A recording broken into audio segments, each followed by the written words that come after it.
All right, as you get all hearted up, let me introduce this next gentleman, Chris.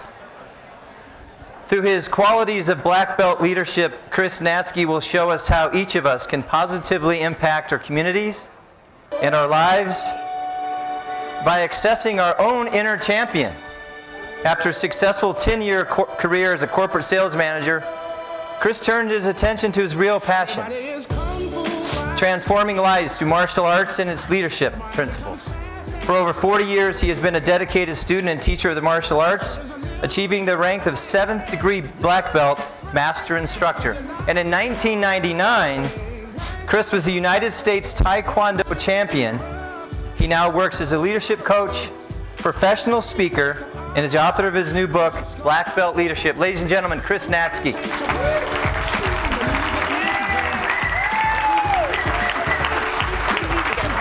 So I have a question for you. Will. Who heard that song and said, oh my God, a karate lesson at 10:15 in the morning, right? Maybe a little kung fu fighting, a little wax on, wax off. Let me tell you a little bit about my martial art journey.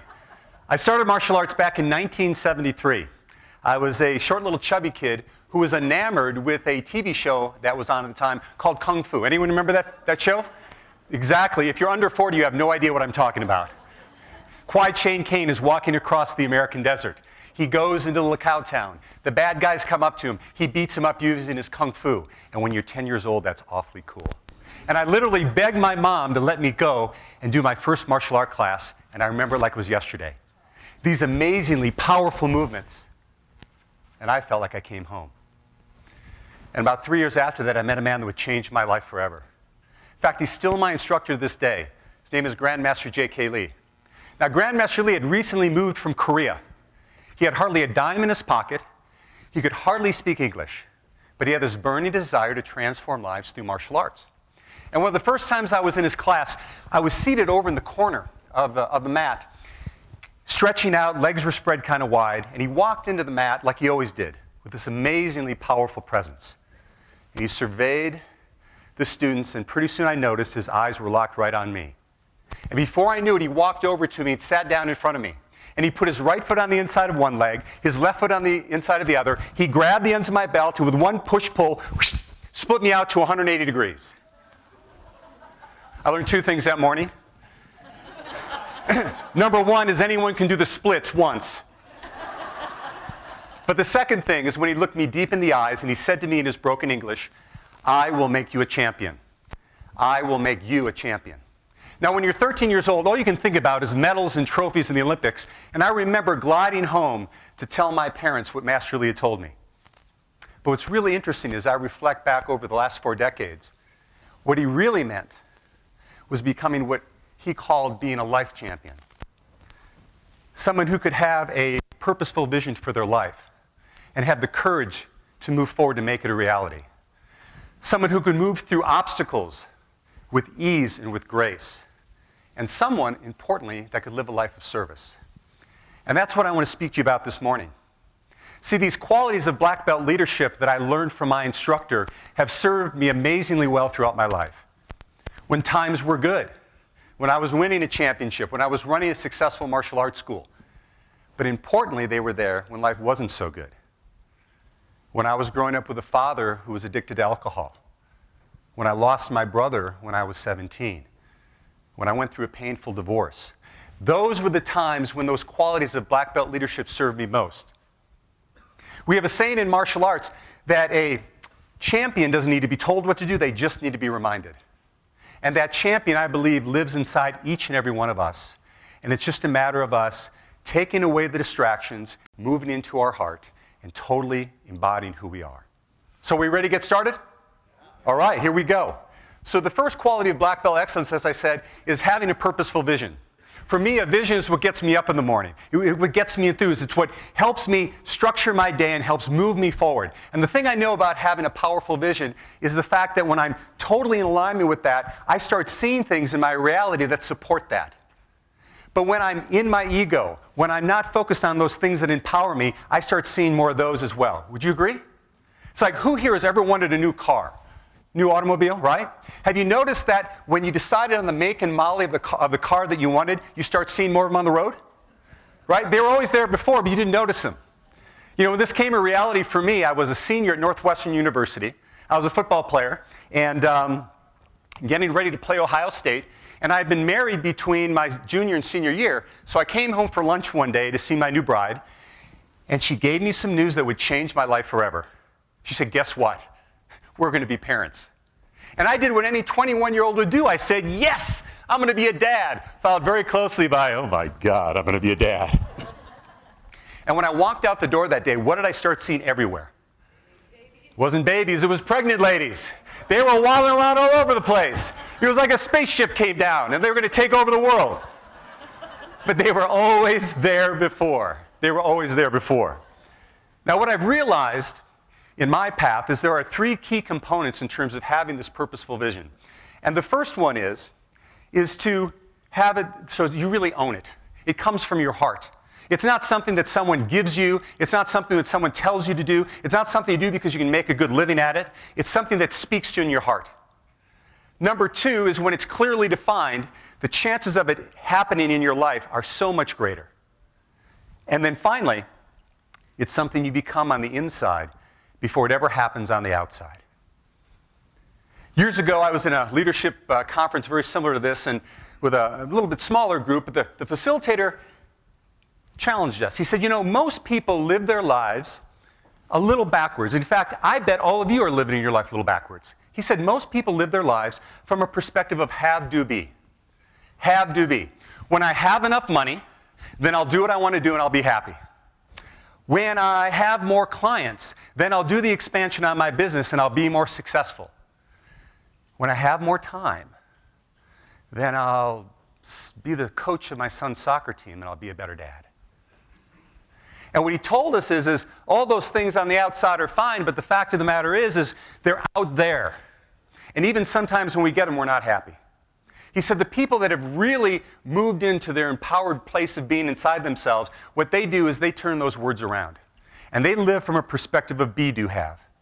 So if you want to be more courageous and more confident, more loving, whatever that quality is, start being it now. Do the things that support that, and then you can have what you want. As leaders, what happens is it really becomes our basis, that state of being. Because we can't always control what happens to us, but we can always control how we respond to it. And then from that place, our experience are seen through that filter, through that empowered way of being. And then it has an incredibly powerful effect on how we create things in our world. Would you agree? Excellent, excellent. Now, the next aspect I want to talk about is what I call having conscious persistence. Now, I can almost guarantee that all of you are incredibly persistent in your roles as leaders, in your roles as family members, husbands, wives, parents, etc., because you probably wouldn't be here if you hadn't been that way coming up until now. But oftentimes what we do is we're almost unconscious about it. We keep doing the same things over and again, and we expect a different result.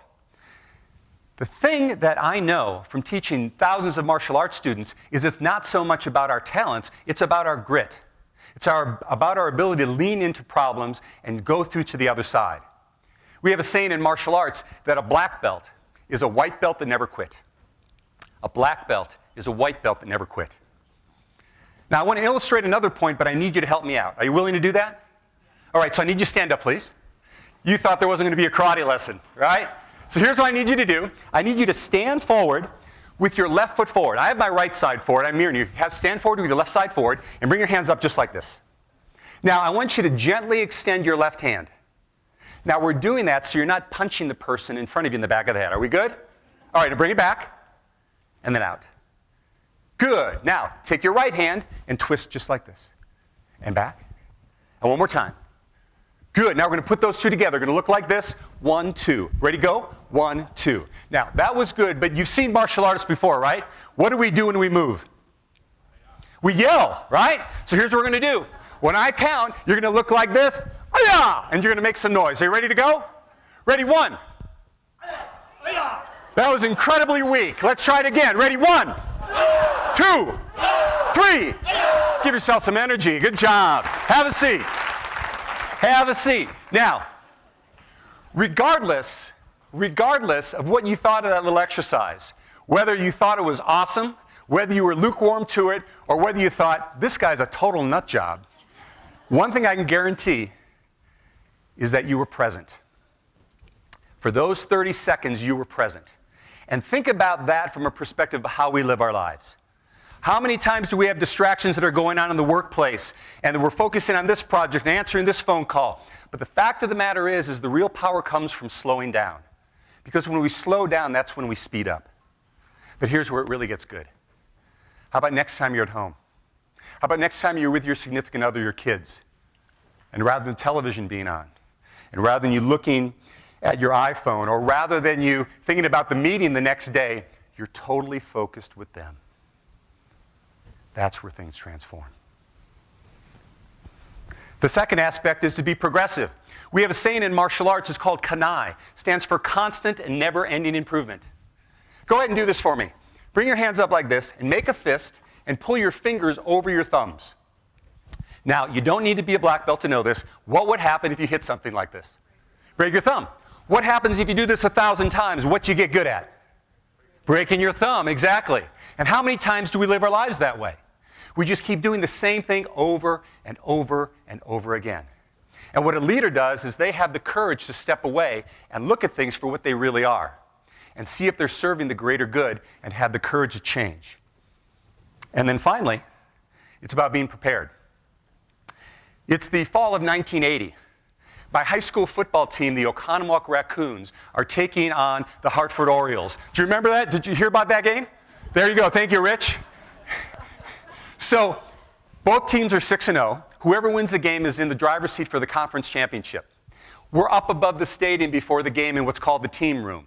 So we're up there, and kids are quiet, they're pacing. You can actually cut the tension with a knife. And pretty soon, Coach Ed Rucks walks to the door, and he gives the greatest Newt Rockney speech you could ever give, and we explode, right? We're butting heads, we're hitting shoulder pads, spittle's actually coming out of our mouth. And now, it's my job as a team captain to lead them down onto the field. And this is where I'm petrified. You see, there are about 40 steps going down into the stadium. Have you ever walked on steps with cleats? Not a good thing, right? So I'm petrified, and I'm leading 40 rabid teenagers behind me, toot, toot, toot, all the way down, and guess what happens? No, I didn't. I didn't fall at all. It was awesome. But here's what happened. There was this final obstacle in front of me. It's called a run-through. You see, the cheerleaders had constructed it, and it was this wood, and they had this paper around it. It said, "Go Raccoons, beat the Orioles," and I'm supposed to blast through this thing. So I take a deep breath. They tell me to go, and I go, ah, and I go, boom, and I blast through, and the crowd goes nuts. Except I didn't notice one thing. There's a drainage ditch right here at the side. So I blast through that bad boy, and my right foot catches, and instantly I am parallel to the turf. Now, you ever had one of those moments where your life flashes in front of your eyes? So I'm realizing at this moment, two things are either going to happen. Either number one, it's going to be like a 50-car pileup, or number two, they're not going to notice me, and they're going to trample me to death. Not a good way to start the game. But here's what happened. From the very first time I took my martial art classes, my instructor taught me how to fall. He was preparing me for something much greater. We'd fall to the side, we'd fall forward, and we would tuck and roll. So all of a sudden, something out of the ether says tuck and roll. And I dip my shoulder, I tuck, I pop back on my feet, and I run to the end zone, and I notice my buddies, and what are they doing? They're all doing a somersault as they come on the field, right? But I learned in that moment, when I prepared, and I moved with conviction and enthusiasm, people would follow. People would follow. And if you don't think that's true, there's number double nickel right there. There I am, moments before it happened. The last thing I want to share with you is the importance of being of service. And I call it compassionate service. And one of my favorite quotes is from William Arthur Ward. And he says, "We must be silent before we can listen. We must listen before we can learn. We must learn before we prepare. We must prepare before we can serve. And we must serve before we can lead." We must serve before we can lead. But I'll tell you, the one thing that I notice in the work that I do with my students and with my clients in people leadership positions is oftentimes the last person that we look to serve and take care of is ourselves. Because we're constantly giving. That's who we are. But the fact of the matter is we can't give what we don't have. We can't give what we don't have. So I'm challenging you today. In order to be the most effective leader you can be, what can you do to take care of yourself in a greater way? So now it becomes taking care of yourself at a deep level so you can help take care of others. And then what you can do is have a fantastic experience like my student Josh. Josh came to me when he was 4 years old. Quintessential little goofy kid, big fluffy red hair, big ears, crooked teeth. You looked at this kid and you thought, there's no way he's ever going to be a black belt. But guess what? Josh stuck with it for 6 years. And 6 years later, he's going to get ready at 10 years old to test for his junior black belt. Now, Josh had to go through a process like all my students do.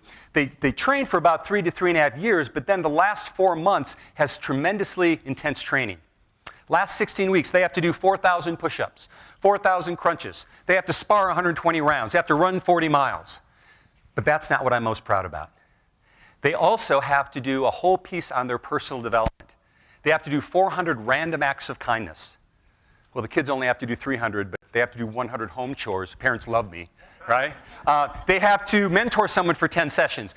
They have to eat clean for an entire week. No processed foods, no sugar, no alcohol. Getting the 10-year-olds off their beer is tough, but we make it happen. And the thing I love the most is we have to spend they spend a day in what we call day of empathy. They have to spend a day either deaf, mute, blind, or in a wheelchair. So Josh gets all excited because he has an Uncle Jimmy. Uncle Jimmy is a Vietnam vet, and for as long as Josh has known him, he's had this world in a chair. And Josh goes to him and he says, Uncle Jimmy, I'm testing for my black belt, and I want to be a full day in a wheelchair in honor of you. And Uncle Jimmy says, you know what, Josh, that's awesome, but I know you too well. If you spend 1 day in the chair, it's going to be whoo-hoo, popping wheelies. He goes, if you're going to do this, you're going to do it right. You're going to spend 2 days in the chair. So on the second day, Uncle Jimmy drives up Josh's driveway in his customized van, lowers the hydraulic lift. Josh rolls in. They bring him up. His dad goes in the front seat, and he takes him to Craig Hospital. And Josh and his dad and his uncle get to go to the rehabilitation ward and see a man breathing through a tube to move his chair because he's a new quadriplegic. Well, that impacts Josh in a deep manner. Comes back home and he starts to write an essay that he's supposed to turn into me, but before he turns it into me, he turns it into Uncle Jimmy. And Uncle Jimmy reads it and says, this is amazing, and he sends it into this Disabled American Veterans headquarters. And they look at it and they love it, and they put it in their national newsletter. So now word starts getting around about this kid in Denver, this black belt kid, and they go, Denver? Our national convention is in Denver this year. Let's have him come speak. So here's Josh, 10 years old, in front of 250 disabled American veterans reading his paper. So at 10 years old, Josh not only was a junior black belt, but he was a published author and a keynote speaker, right? Not bad. See, but what do we learn from that? We learn from that it's already inside of us. It's about slowing down enough to really take advantage of how we can be the best leaders we can from our heart. And it basically looks like this. It's about first setting that strong intention. Setting that intention to be of service. Number 2, it's slowing down to notice the opportunities. And number 3, it's being courageous enough to act. Because then what we do is we work from this place and this question that we're constantly asking ourselves, how can we serve? And when we combine that with a purposeful vision, as well as a tenacity and a power and a strength to move through obstacles, we can be the most tremendous leaders we can be. Thank you.